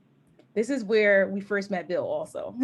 So this is a beginning time for a lot of people. Since then, the New Haven Alumni chapter has participated in over 100 builds. Now, Bill Bill Casey, Bill was the first to become involved in affordable housing in 1977. All right. Working with Maverick Corporation, he managed the construction division, rehabbing and building new affordable owner-occupied homes in the north end of Hartford. As construction manager, he not only oversaw the projects, but he also oversaw the basic job skills training for over 120 ex-offender participants between the ages of 18 and 21. Bill later joined the Hartford Architecture Conservancy, a nonprofit historic preservation organization. His role there was to demonstrate that preservation can be made to work for low-income families. During this time, he managed the rehabilitation of numerous historic structures into affordable owner-occupied homes. After spending a decade working in the private sector, Bill returned to the nonprofit world by joining Habitat for Humanity of Greater New Haven in 1995 as a construction manager. After seeing the rehabilitation of many homes, Bill, excuse me, sorry guys, rehabilitation of many homes, Bill became the executive director in 2004. During his tenure as executive director, Bill has seen the New Haven affiliate grow to become the greatest single family home builder in New Haven, having helped over 136 families to build their homes alongside thousands of volunteers. Bill majored in sociology at the University of Connecticut and also has a BS degree in construction management from Central Connecticut State University. As you can see on the screen, Bill has his Director of Family Services and Volunteer Engagement with the Habitat for Humanity for Greater New Haven, Allison Mangles. Prior to joining the staff at the affiliate 3 years ago, Allison was a volunteer with one of our community bills, Sleeping Giant Bill. In her current role, Allison works with families going through the Habitat home buying program from pre-application to closing, and also coordinates all group and individual volunteers. So please welcome Bill Casey and Allison Mangles. Well, first of all, thank you so much for having us. You know, that's absolutely right. The Deltas have been a huge part of our affiliate since 1995. I still remember those days, them coming out there. They come out, Deltas would come out in force. They'd work really hard. They brought great food every time they volunteered, which was an enormous hit with all the other volunteers. And there were lots of fun. We had such a great time working on the houses that we did, and especially that first women's built house. That was an experience. And the Deltas are still a big part of our organization. Yes. Still come out and volunteer on a regular basis, and we really love having them out. So thank you again so much for having us. No problem. So tonight, Allison and I would just like to give you a brief summary of our home buyer program. And so let me start. Allison, you want to get the screens up there? Okay, so we've been here since, the affiliate's been here since 1986. And we're one of 8 affiliates in Connecticut. We're a completely independent affiliate of Habitat International, the international organization that not only helps build in the United States, but all over the world. And our geographic territory is all of New Haven County plus the towns of Clinton and Killingworth. And like I said, we've been here 35 years. We've either built or new or rehabbed 136 homes in the New Haven area. And this year we have plans to build at least 6 homes. We have 2 underway right now. We're breaking ground on 2 more in the next couple of weeks, and then a couple more in the next month. So we're going to have a lot of stuff going on for the rest of the year, and we're excited to keep building with our families in New Haven. And so now comes our small commercial interlude. We opened a Restore in Wallingford in 2013. And our Restore is a place where we take donated materials, furniture, appliances, all kinds of things, and sell it, and then use those proceeds to help us fund the houses that we're building in New Haven. And so I would invite you all to go check it out if you'd like, if you can. It's a great store. They have unbelievable stuff. It comes and goes so fast that we have lots of complaints that I saw it yesterday that's gone already. Well, that's the way it works. It's really worked out well for us, and it's on South Colony Road, 286 South Colony Road in Wallingford. So if you have things to donate, you can contact the store, or if you'd like to shop, we'd love to see you there. So let me just talk about a little bit how we build. I think recently we got a reputation that we only build new homes, which we do build a lot more new homes than we did. When I was working out in the field, especially with the Deltas, we were doing almost exclusively rehabs, and then the landscape changed in New Haven, where there was a lot of demolition that went on. There were a lot of vacant lots. The single-family vacant homes, which is the only kind of home we'll buy. We are not in the business of relocating anyone. So we'll buy abandoned single-family homes or vacant lots. And the vacant lots became much more prevalent after the late 90s into the early 2000s. So we started building a lot of new homes. And that doesn't mean we won't do rehabs. We also, on the screen, there's a picture of one of our projects we did on Lenox Street. And you can see the picture of the before on the left side. That house was in terrible shape. No one wanted to touch it. It was the one bad house on an otherwise really good block, and we were really the only ones crazy enough to take it on. So we did, and we had our volunteers and construction staff completely rebuild the house from the foundation up. Literally, we had to take out part of the foundation and replace that and restore it. And it was also, because it was in a historic district, we followed the guidelines from the State Historic Preservation Office, and we got an award for that particular house from the New Haven Preservation Trust. So we're really proud of that house, and I can tell you, when the families always work alongside our volunteers and our staff, and the family that was assigned that house, I could tell from the beginning they were really nervous, like, what have you gotten us into? If this house is never going to work. And you could see them kind of transform through the process. So we got to the end, and they were just really overjoyed when we completed that just before Christmas that year. They were just thrilled. They couldn't believe that house had transformed from what it was to this really, really nice, outstanding house that anchors the whole corner of that block. So we're really proud of that home. So just basically, let me tell you where we get our funding. We get it from a number of different sources. We count on a lot of individual donations, corporations, businesses. We have lots of churches, synagogues, and mosques that volunteer and donate to us. We get some funding from the city of New Haven to help offset the cost of our homes. And we're really proud of the fact that our model is that we work with our families to help them build their own home, and we use volunteer labor to get that done for the most part. And again, the Deltas, as you can see, are out there all the time showing off their red, and we're more than happy to have them out there. Most definitely. So I'd like to have Allison just talk a little bit about our volunteer force. It's really amazing. I've been here a long time, and it never ceases to amaze me, the dedication that volunteers have to come out, spend their own time working to help our families build their homes. in all kinds of weather. They just are real troopers. Allison? Yeah, so I've been a nonprofit for a while now, and I can say with certainty we have the greatest volunteers that we could ever ask for. So we have some volunteers who come out like once a month. We have some volunteers who come out 2 times a week. So it really just depends on what works for people. And we have people not only out on the builds volunteering, but we have family partners, we have people who work in our office. Actually, I'll give a shout out to Pia Jarrow, who I know everyone who's a Delta on here knows. Pia is one of our family partners, and she works very closely with an individual family as they go through the program, and really just takes them through the whole process, is just a friendly ear, and another great resource for them as they go through. Our volunteers do almost everything on the site.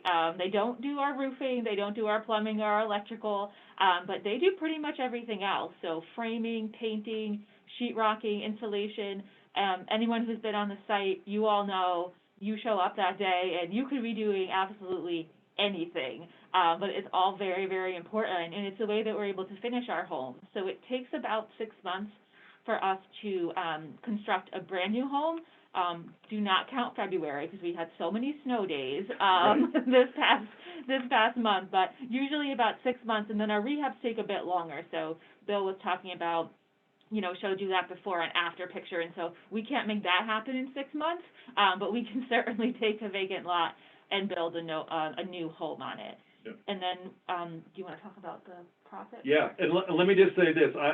I've been in the construction business for more decades than I want to talk about, but our homes really come out really nice. I mean, we really stress quality. Even though it's volunteer labor, a lot of it's unskilled. We have a construction staff that really takes a lot of care in training volunteers and making sure that the job is done well. And I would put our home up against any professionally constructed house any day of the week. And the last thing on that screen is that we make no profit from our sales. Actually, we lose money, if you want to know the truth, on every single house. And the joke is that we make it up in volume, which obviously hasn't worked so well for us. But that's what we're here for. We're here to help low-income families build their own home, and we're doing it in a way that no other private developer could do. So we understand the no profit thing. We're just fine with that. It works. It's been working out for 36 years for us.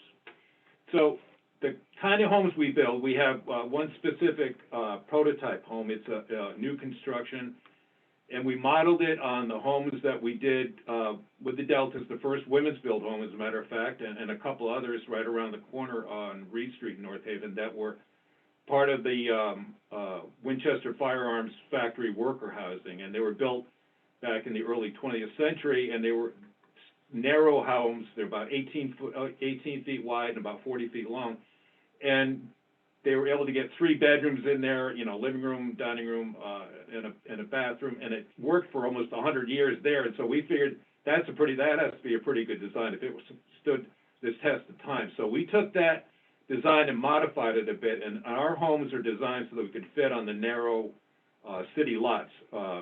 Sometimes we get lots that are only 35 feet wide, but we can fit our house on there, still get a driveway for off-street parking, and have a nice backyard for our family. So our homes are 3-bedroom, bath and a half. They have a full basement, nice front porch, the hardwood floors inside, and we make them all Energy Star efficient, of course. And we also have a program, it's called the Fortify program, that was initially funded by Travelers Insurance, where we fortify our homes against natural disasters, hurricanes, windstorms, that kind of thing.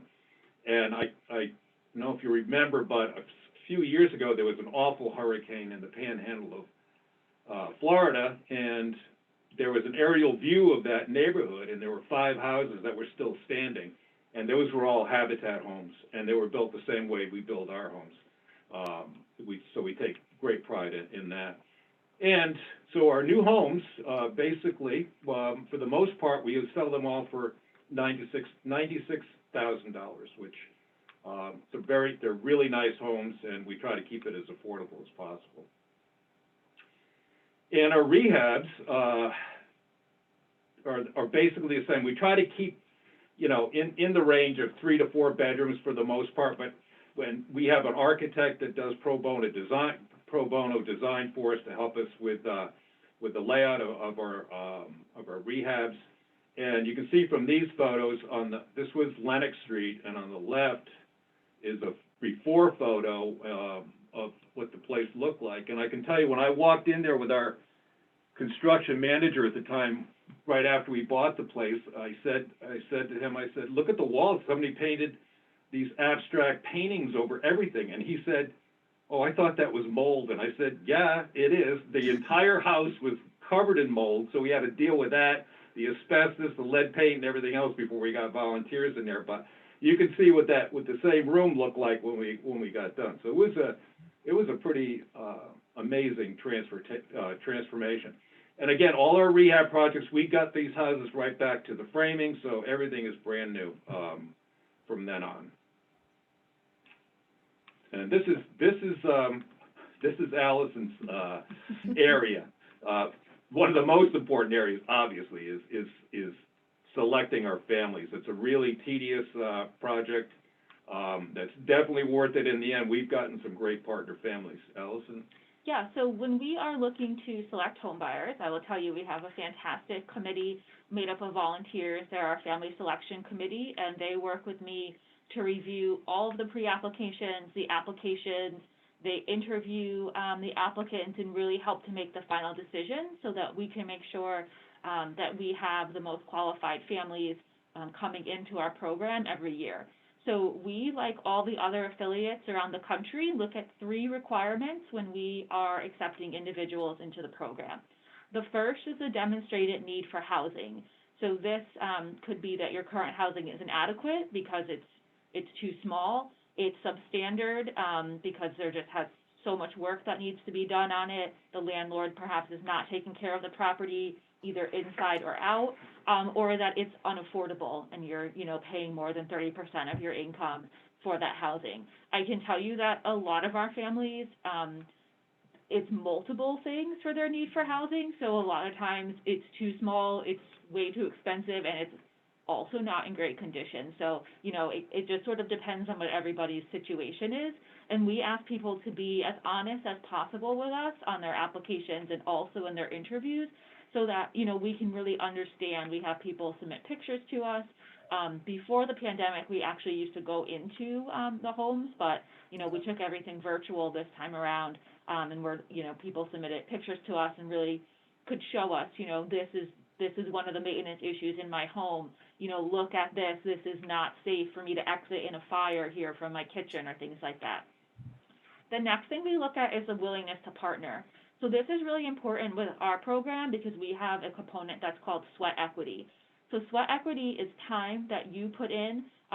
You may have someone else you're purchasing the home with. You may have friends and family who help you, but there's 400 hours that you do out on the site building or rehabbing your home as well as other homes that are going up around the same time.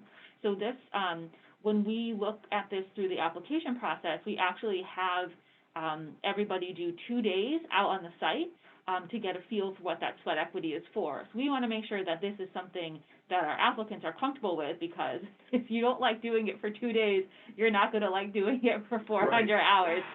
But most people really enjoy doing this, and really for us, it's such an important part of the program. You're building your own house. You have such pride in that home once it's completed, but also you learn how to use all of the tools. You know exactly what is going into the house. And so when you get those keys at the end of the process, you've nailed in so many things. You've put down flooring, you've put up siding, you've put your cabinets in.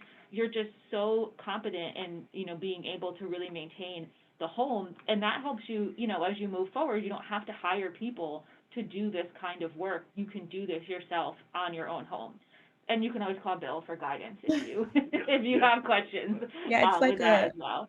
It's like a labor of love, like you Yeah. have a sense of ownership, and it, like you said, is really sentimental. So it's more likely that you'll really take care of what you worked on. So definitely, I get that. Absolutely, you really do. When you build something yourself like that, you get an emotional attachment to it. It's not just a structure; it's part of you is actually in the home. Exactly. Which is neat to see.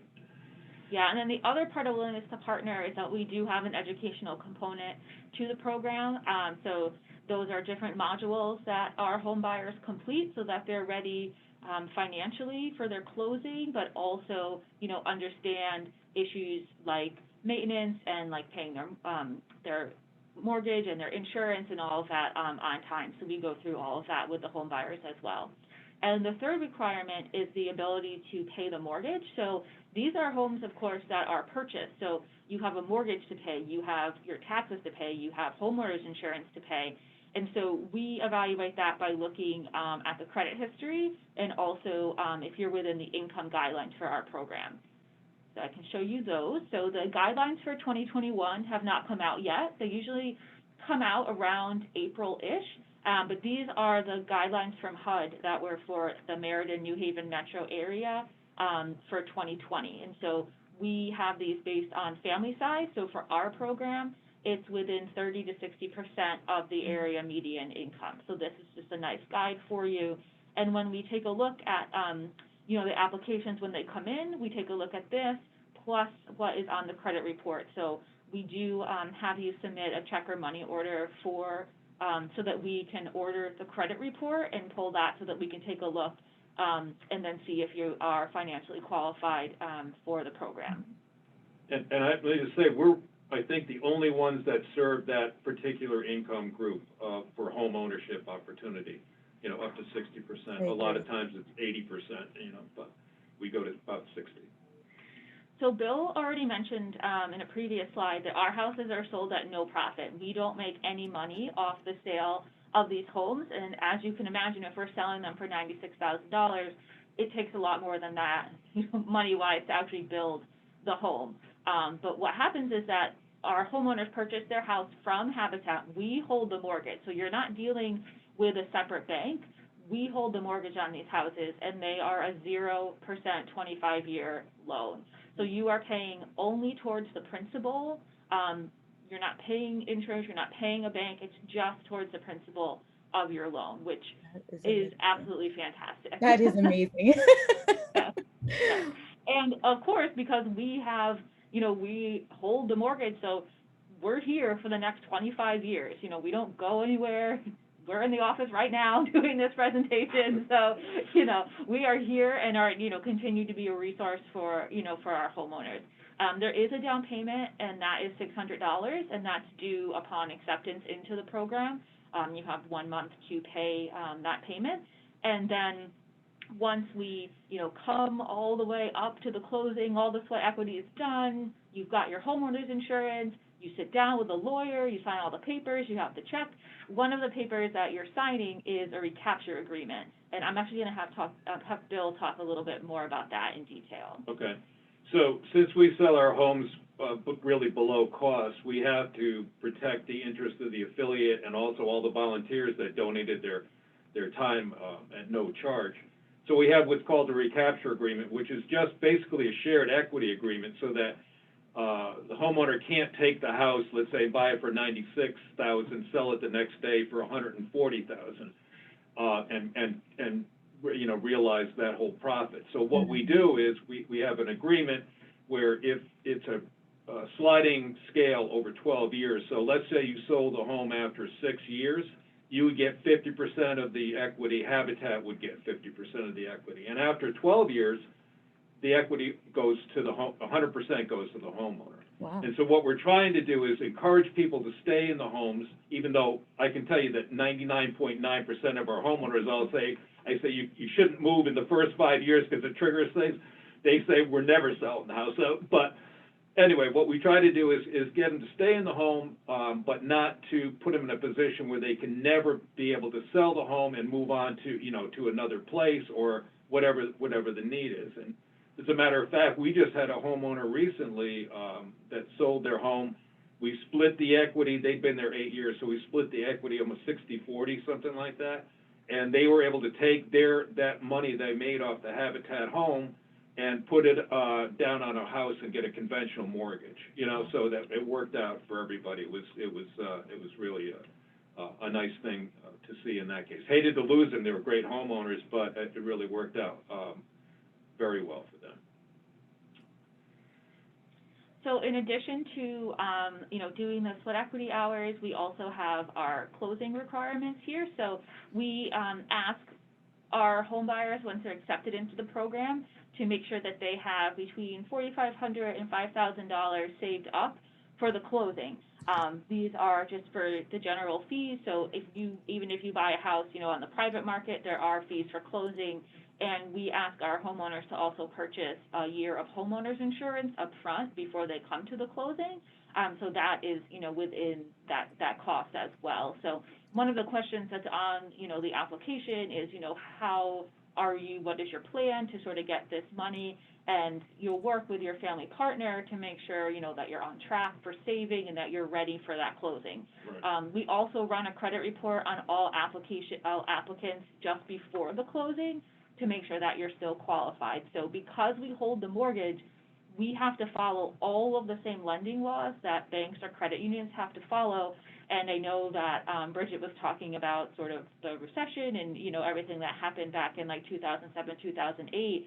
And we don't want anybody to be going into a home that they cannot afford. So, when we have our agreements with our home buyers is to just make sure that you keep us apprised, if there is a change in your financial situation, because it's not good to have surprises when you come down to the end to close here. Right. So, the credit report, we run that in the beginning, but then also we take a look at everything and just make sure that we're all set and everyone's ready to head to closing and actually purchase that house, get those keys, and, move in and Yep. start their next chapter. And let me just say that the majority of that money that's required for the closing all goes to escrows for the most part, for tax escrow and for insurance. So, and that's because we hold the mortgage, we make sure that there's enough money in there, so when that first bill for the taxes comes due, we're able to pay that for them. We handle all that. When they pay their mortgage, we also take care of paying their taxes and insurance bill. So we talked about the sweat equity already, and so those 400 hours need to be completed prior to the closing. And again, myself and the family partner work with our home buyers to develop a schedule and make sure that they're on track to complete those hours prior to the home being completed. That has a lot to do with communication. Like I said, we just want to make sure everybody is on track and is going to be set for that closing. And these are just some pictures of our home buyers in sort of different phases of sweat equity, with some volunteers as well. So when we were talking about everything that the volunteers do on the site, homeowners do the exact same things: the framing, the painting, the insulating, everything. So again, it's a great learning experience. And the 400 hours, you can get other people involved. You have to do, if you're a single home buyer, it's 150 hours. If you are buying with someone else, you each need to do 150 hours. But after that, you can have family, friends, people you work with, people from your religious congregation can come out and help you. And it really is a joint effort to get those hours completed. But we also have a lot of families who just start and never stop and go way over the 400 hours as well. And we've actually had them, you kind of get selected with a cohort of families. So recently, at the end of January, we selected 9 families. So they're going through the process together, and we will oftentimes have people finish their sweat equity and then help others going through the program to complete their hours as well. So there's a lot of camaraderie that occurs between the families and also, among a lot of our regular volunteers who get to know the families very well. And I also failed to mention our construction staff is out there day in, day out with the families. We have 3 great guys who run our construction sites, and so obviously they are incredibly knowledgeable as well, and another great resource as our home buyers go through this process. And let me just say this too with our homeowners, we know that we have some that are single parents and how hard it is to, find somebody to take care of their children, and while they come out and do their hours, that they're working during the week, so they're trying to get their hours done just on a Saturday. So we understand that it's hard. We try to work with them, but it's also, it's a dedication thing, and our families take it really seriously, and we encourage that all the work you put into your own home pays off through the years. That with that maintenance experience, you can save yourself thousands of dollars through the years by being able to do things yourself with your own home. Yeah, so the pre-application is the very first step. And then once you are financially, we review everything, and if families are financially qualified, then we ask the applicant to complete a formal application and to also meet with the family selection committee. We also asked this time around for pictures to be submitted as well, since we couldn't visit anybody in person. And then those 14 application hours of sweat equity, those count if you are accepted towards the 400. So if you start off with 14 in your column that have been completed, and we also then have our board of directors approves the recommendations from the family selection committee and officially accepts the families into the program. So this process does take some time. I can tell you that we last year in 2020, we opened up for applications on October 1st, and that process took us all the way through the end of January when the homeowners were actually notified of their acceptance into the program. That's because we have so many people who apply to the program, and then everyone has to do their interviews and their sweat equity. We had the December holidays sort of in the middle of that, so that, took us a little bit longer. Of course, this was supposed to happen in April of 2020.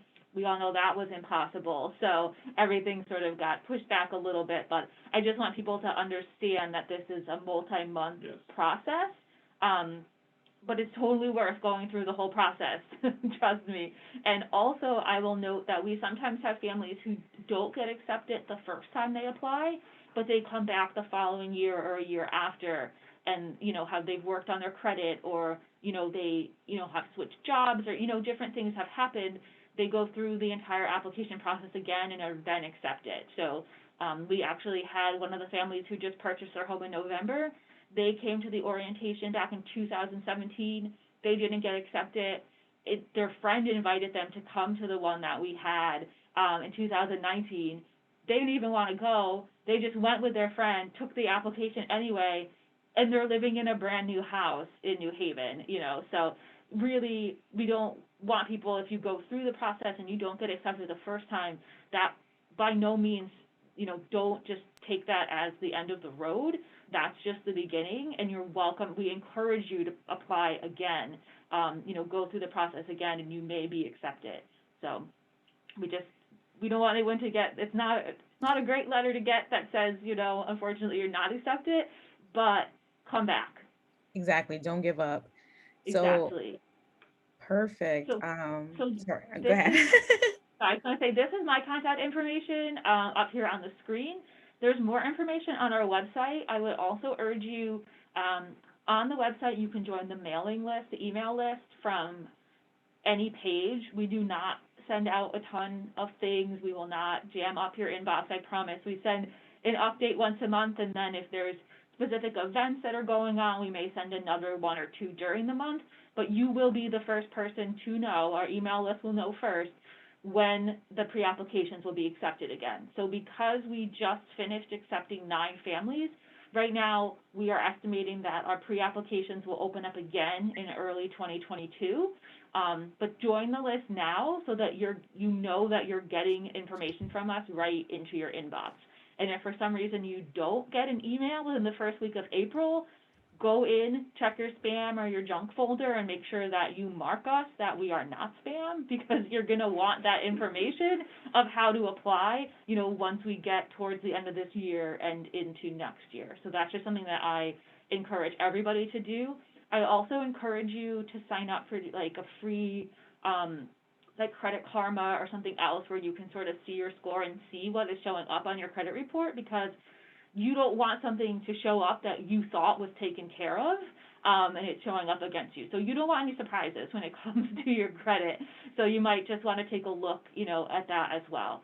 But, after you go on the website, if you still have other questions, I'm always available by phone or email, and I'd be happy to chat with anybody more about the program. Sure. Amazing. Thank you so much, Bill and Allison. We definitely will share this information with everyone. This has been amazing. I definitely want to tell everyone to look into this, because such valuable information. Correct. Please look into this. If you qualify, we will send the information. I'm sure on the website you can find the income limits and the requirements that are in order to qualify for the program. But I have never seen a mortgage for 25 years with 0% interest. And then on top of that, That's what the bankers say too, yeah. exactly. And you work with just Habitat for Humanity. Remember that. So you don't have to worry about your mortgage being sold to another lender. So that drama back and forth. So these are great opportunities for you to look into. So thank you so much. We're sorry. We want to respect your time, but we did have a full agenda today of amazing information. I hope everyone feel like they came with a lot of information. I feel like that I've been rewarded with great information. There's more for us to do. Just wrapping up, please remember to connect with us on Facebook, Twitter, and Instagram at NHACDST. This has been amazing. So just a few pointers I just wanted to wrap up with, because I try to take a point from each session. You know, Roberta, comfort zone is a broke zone. So get out of your comfort zone and remember to invest in yourself. Bridget, research not, ask not, you miss out. So do your research, do your homework before you sign up for anything to know what resources are out there for you. And then one thing I just got for Habitat, join the list now. Join it now so that you can be a part of it, and do not give up on if you don't get accepted once, you keep going and you keep applying, and you just make sure that they know your face, they know your name. So be Allison's best friend. I'm sorry, Alice, I just plugged you. So but most definitely, please, we will share the information with you guys so you can reach out to. These are your community resources in your backyard. So please definitely utilize this.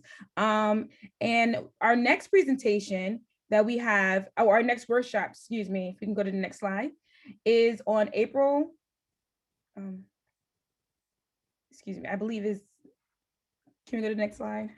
It's the third Wednesday in April, and it is, thank you, April 21st. I can't remember the date. April 21st, savings and investments and retirement planning. So we definitely have Camille York. She's out of Florida, but she's providing great information. This is the next step where we are all building up until our financial freedom. And believe me, this is an iterative process. It's going to continue. You repeat it over and over again, but we're just giving you the tools. So thank you again, everyone. Please join us next time. And again, we will share the information with you. Everyone have a great evening. Thank you.